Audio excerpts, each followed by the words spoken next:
পক্ষ থেকে আমি প্রার্থী হয়েছি। কোন বিধানসভা থেকে? চাকুলিয়া বিধানসভা। আচ্ছা, কি নমিনেশন করতে আসছেন? নমিনেশন করতে আসছি। কি বলবেন?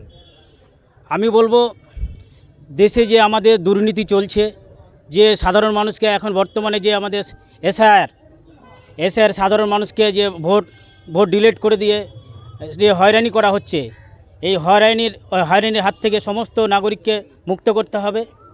এবং আমাদের চাকলিয়াতে কোনো কলেজ নেই, এদিকে ডালকোলা, এদিকে ইসলামপুর, এত বড় এলাকার মধ্যে আমাদের একটাও কলেজ নেই এবং মহিলা কলেজও নেই। একটা মহিলা কলেজ এবং একটা বয়েজ কলেজ চালু করতে হবে।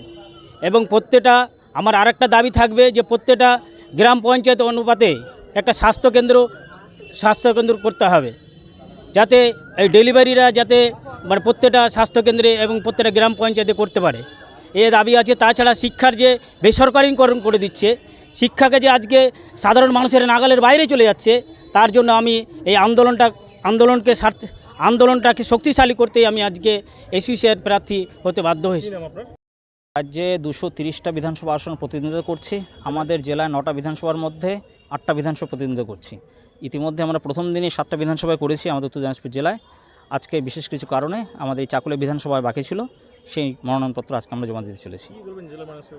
জেলার মানুষ সবচেয়ে বর্তমান অত্যন্ত দুর্ভাগ্যজনক, নির্বাচন কমিশন, সুপ্রিম কোর্ট বিভিন্ন জায়গা দরবার করেও আজকে যে লক্ষ লক্ষ বৈধ নাগরিক হয়রানির শিকার হচ্ছে লজিক্যাল ডিসক্রিপেন্সির নামে, যেটা অন্য কোনো রাজ্যে হয়নি। আজকে পশ্চিমবঙ্গে নগ্নভাবে ক্ষমতা করায়ত্ত করতে গিয়ে কেন্দ্রের শাসক দল, নির্বাচন কমিশন, এরা সকলে মিলে যেভাবে জনগণকে হয়রান করছে, আমরা তার বিরুদ্ধে তীব্র প্রতিবাদ জানাচ্ছি এবং অবিলম্বে আমরা দাবি করছি 2025 সালের ভোটার লিস্ট অনুযায়ী সকলকে এবারকার মতো ভোটাধিকার দিতে হবে এবং যা দোষ ত্রুটি রয়েছে সেগুলো ভোটের পরে সময় সাপেক্ষে বিচার করে সেগুলোকে ভোটার লিস্টে অন্তর্ভুক্ত করতে হবে।